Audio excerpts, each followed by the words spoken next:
Okay, so Alex has found. Hello! Okay, so here we are back at the river. It's the end of December. It's pretty cold, but not too bad. The tide's on its way in, so we're going to see what we can find before it comes in too far. Yeah, so this is probably going to be our very last mudlark of the year, because it's only a few days until 2022. So we're hoping the last mudlark will be a lucky one. So let's do it.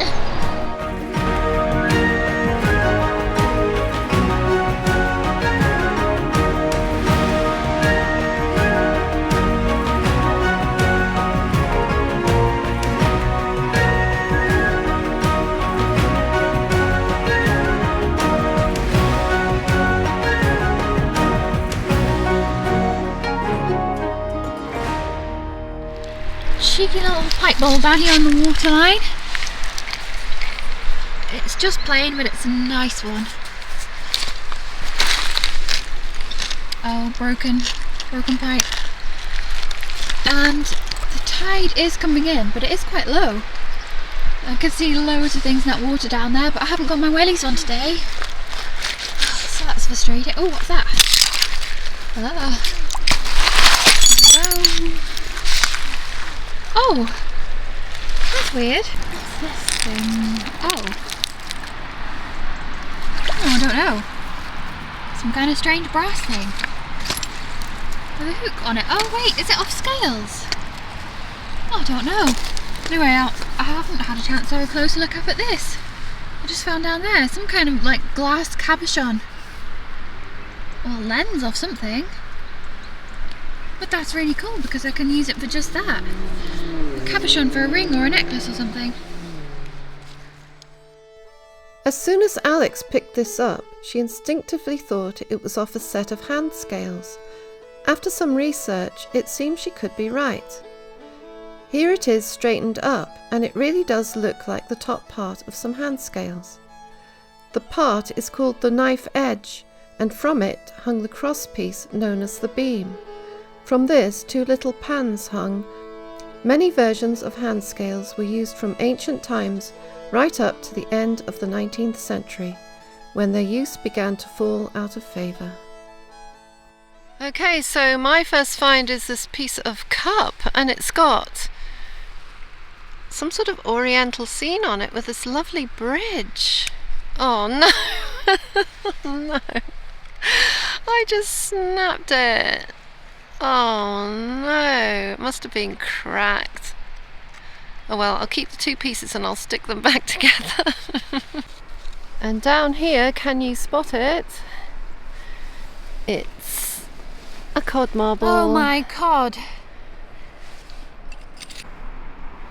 A little bottle here. Oh, I think it's whole.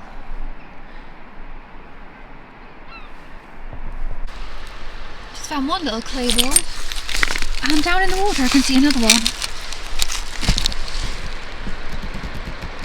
Oh, and what's that? Oh, I know what this is. Sarah from Manchester Mudlarks found one of these. Oh my god, she found one of these recently.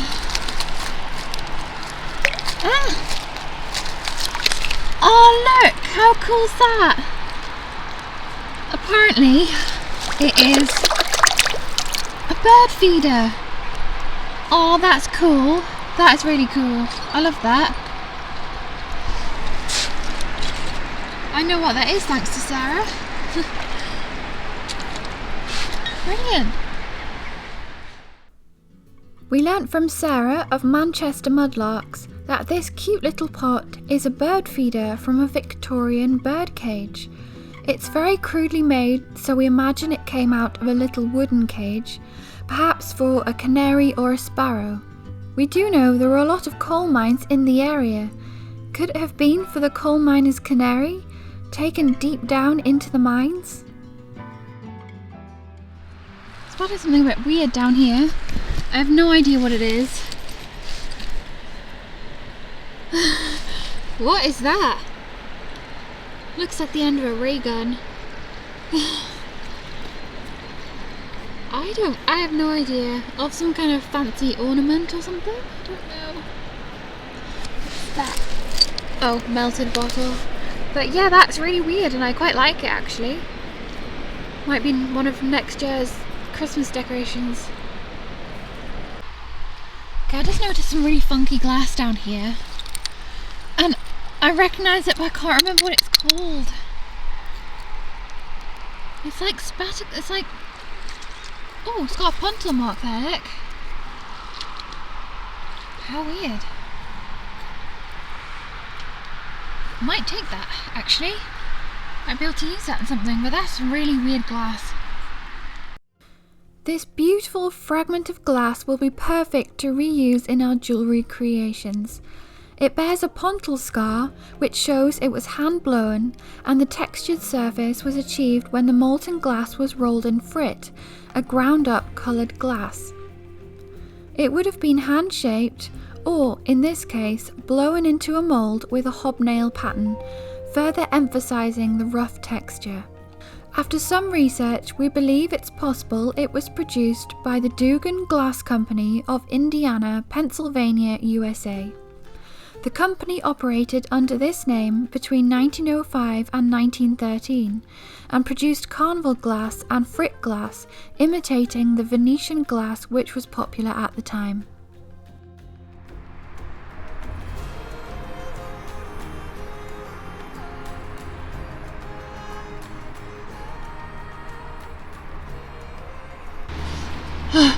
Is that what I think it is? There. It looks bone, doesn't it? Wait, oh, it looks bone, and it looks like a hand, like that. No! No! What is it? No! What is it? Oh, I don't know. It's a hand. Oh, bone. It's carved into a hand. Goodness. Look. Is it a bobbin? It might be. What is it? I don't know. Oh my goodness. Ah! Oh my goodness, that's amazing. I think that's probably one of my favourite finds of the whole year. Oh my goodness, what is it? Oh, I don't know. Right, let's wash it. I don't know what it is, but I love it. Let me wash it. Okay, so Alex has just found the most amazing thing. My God. Look at this. I think it is not bone. I think it's ivory. I think it might be something to do with a bobbin. Yeah, it looks like a bobbin. Wow. Like it would have hung down like that. That's amazing. What It's a find. It's a like a fisted hand. Oh. I love that. I love that so much. I absolutely love it. That's like one of my favourite finds of the whole year, and it's like the last find of the year. It's a like my bucket list favourite. find. But we didn't know it existed. I love that. Oh my goodness, I can't wait to clean it. For a long time, the identity of this item remained a complete mystery, until Mum, after many hours of research, discovered that it is, in fact, part of a Victorian baby's dummy, or pacifier. It's quite alarming to see that there are two small parts missing from the fist, which would have been holding a scroll or baton, which is a religious Christian symbol. The parts would have been glued into the two circular cutouts at either side of the fist, as it is in this picture of a bone pamptyper of the same period. Let's hope the baby didn't swallow these small pieces, or worse. Using a modern teat, this is how the dummy would have fit together. The holes down the centre and crosswise were to allow air in and out of the teat. As we have demonstrated here, if we cover the holes, it not only makes the dummy more difficult to assemble, with the trapped air having nowhere to go, but it makes for a pretty useless dummy. The basic design is still the same today, but now, of course, they're made of plastic. Okay, so we're not actually the only people down here today. There is another bottle digger here, who's out there trying to find those treasures in the ground, and he very kindly gave me this.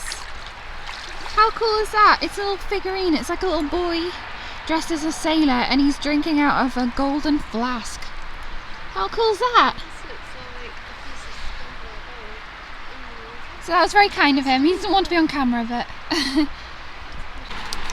just found this gorgeous little, I think it's like a salt shaker or pepper.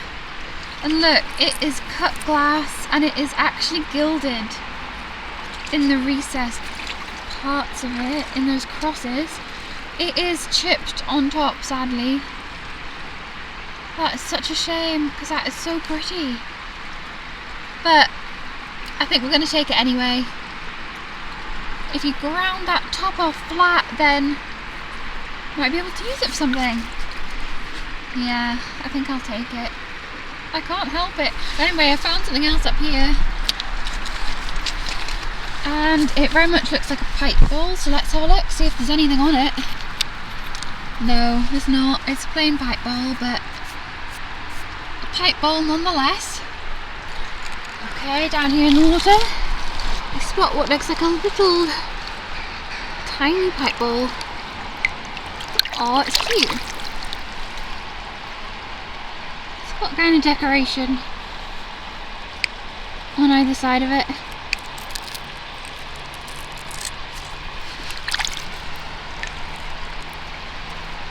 And this looks like a piece of spongeware bowl in the water. Yes, it is, look. Oh, that's pretty. Keeping that. And another bit just here. Oh no, it's broken. More spongeware. So there's some kind of tooth here, I think it is. Is it a dog's tooth? Could be. Oh. Not sure. Mash! Oh! Alex, you just found one the same, look! No, I found that way up there. I just heard you talking about it. I was like, look, I've got one. Oh wow, they're the same. How weird Do is you think that? they're dog's teeth? Yeah, I think they are. We found some dog skulls around here, haven't we? Yeah. Oh, nice bit of spatter glass though, look. Yeah, that's what I bent down to look Oh. at. And then I saw the tooth. So yeah, that's a pretty bit of glass there, look. Look at this amazing rock. Mum just pulled this out of the water. Does anyone have any idea? Look at that. That's crazy.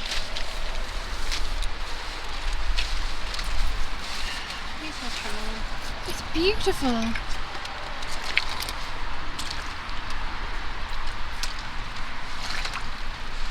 Very tempted to take that home because that's amazing.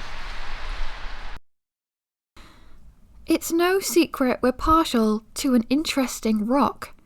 However, we have no idea what kind of rock this is, with its interesting folds and swirls. So if you know anything more about this interesting rock, please let us know down in the comments. A clay marble.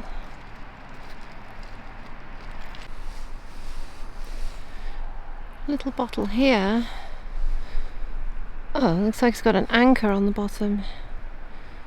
That's cool. Might take that. I think this is whole. It's full of mud.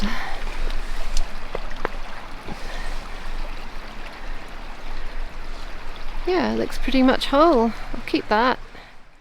As you probably know by now, we love old ceramic jam pots. So it's not surprising that we brought this one home. After cleaning, we noticed it had an eagle motif impressed on the bottom, challenging me to discover more about its history. Research led me to the Eagle Pottery of Glasgow in Scotland. The company was founded by English potter Frederick Grosvenor in 1869 as the Bridgerton Pottery on Bowden Street in Glasgow. In 1882, it was renamed the Eagle Pottery, then renamed again in 1889 Grosvenor and Son when Frederick's son Donald became a partner. That means that our pot dates from between 1882 and 1889, making it at least 133 years old. Piece of pipe stem, which won't focus.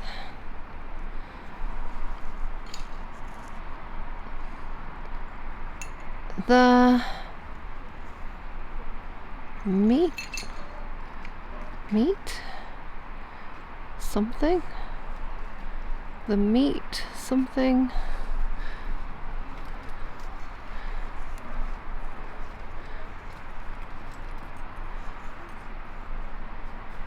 I can't read it. I'll have to wait till I get home.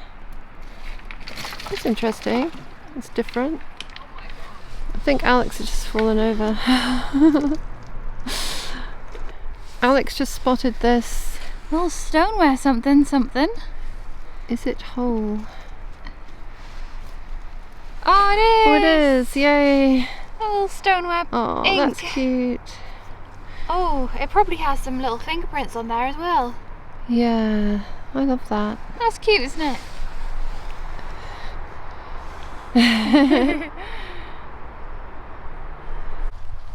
Now I do believe that is a clay pipe bowl. Ah, it is. It's a really big chunky one as well.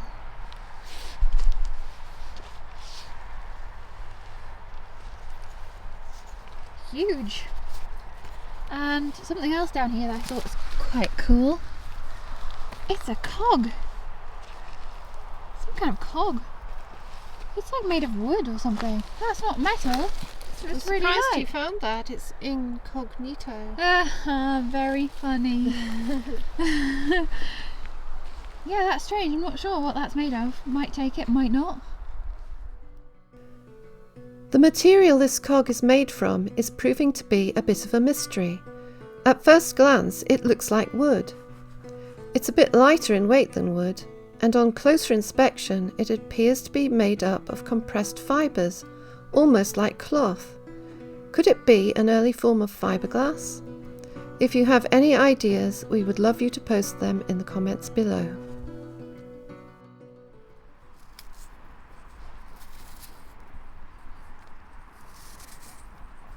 Oops. Lovely little tenant pipe. TW, tenant workman, or the workman. Oh, I like the look of that. If it's whole, is it whole? Oh my goodness!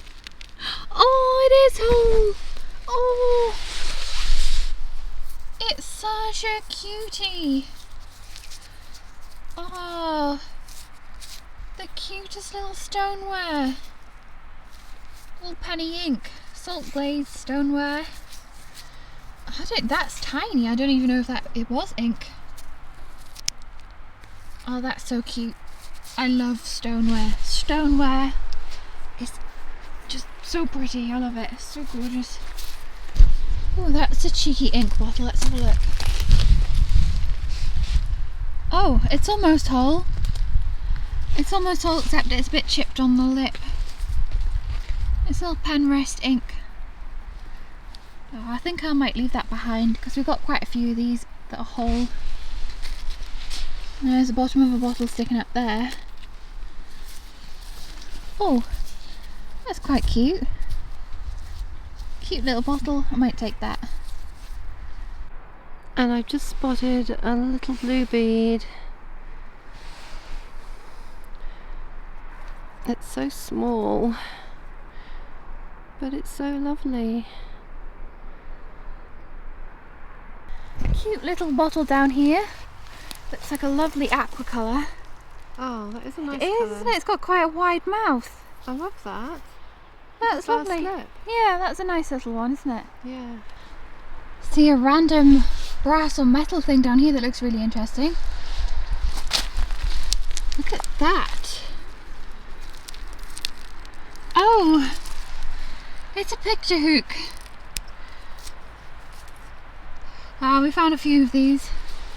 Not a medieval boot clasp. That's quite cool.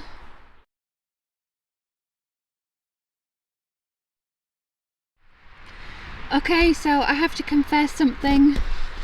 This clay pipe was whole and I just stepped on it. Oh no. R.I.P. clay pipe. But I did see this. This is what I was going to get.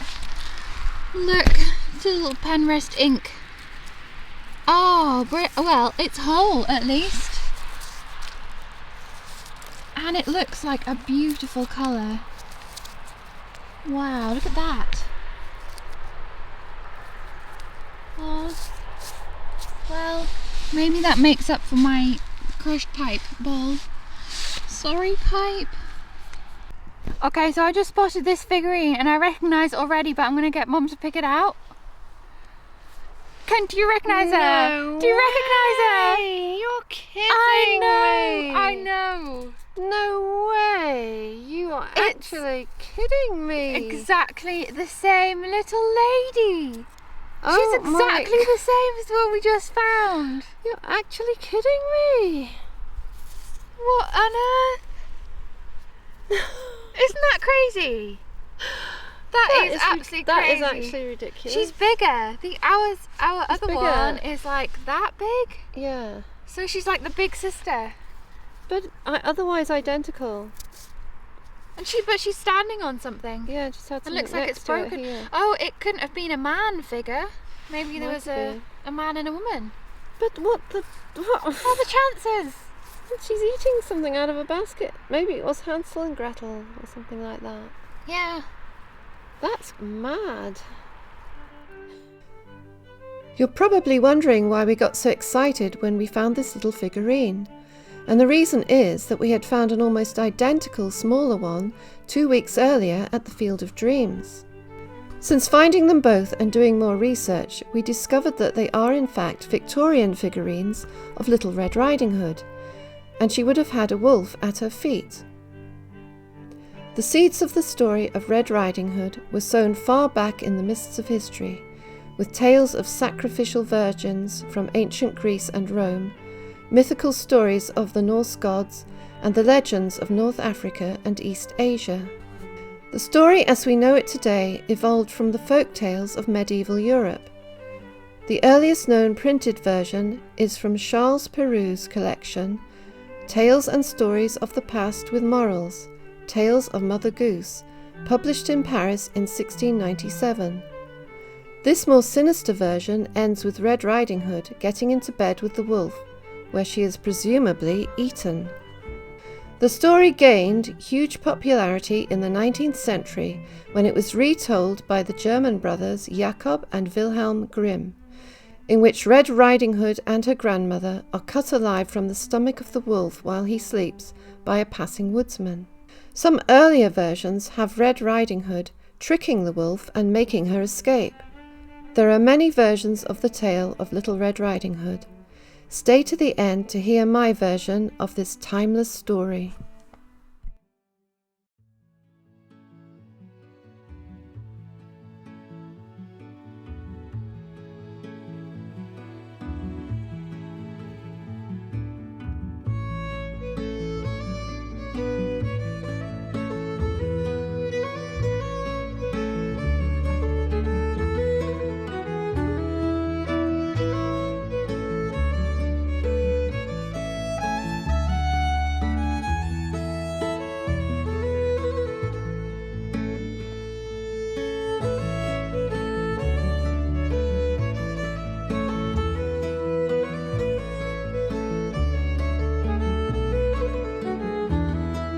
Last week we added the Hudewacher Pike Bowl to the Window of Wonders. So, which treasure do you think deserves a place in the window this week?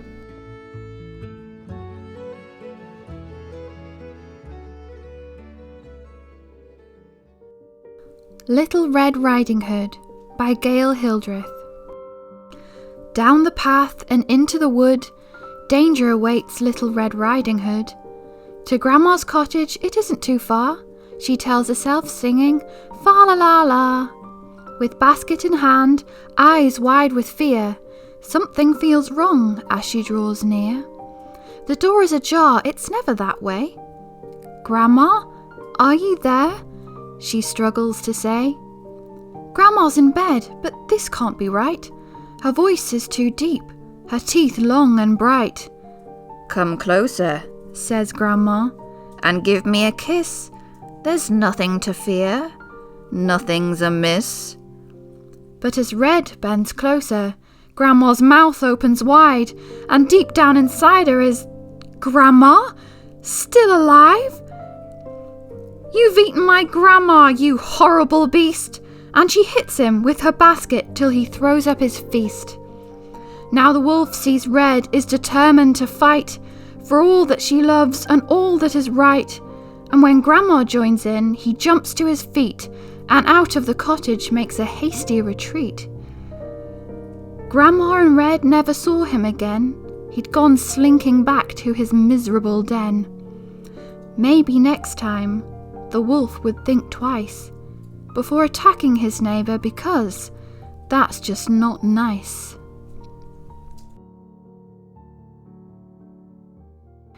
Our sincere thanks to Kerry O'Gorman for allowing us to use some photos of her wonderful felted creations of Little Red Riding Hood and the Wicked Wolf. You can see more of her work if you follow the links in the description below. Okay, so we've had a great little trip out on the foreshore today for one of our last mudlarks of the year, and all that's left to do now is to thank everyone for watching the video. Thank you to all of our subscribers, thank you for everyone who's liked the video and everyone who's left a comment. And just everyone who helps our channel in any way at all. Thank you so much for supporting us over the year, and we hope you'll stay with us for the next year to come. Yeah, that's true.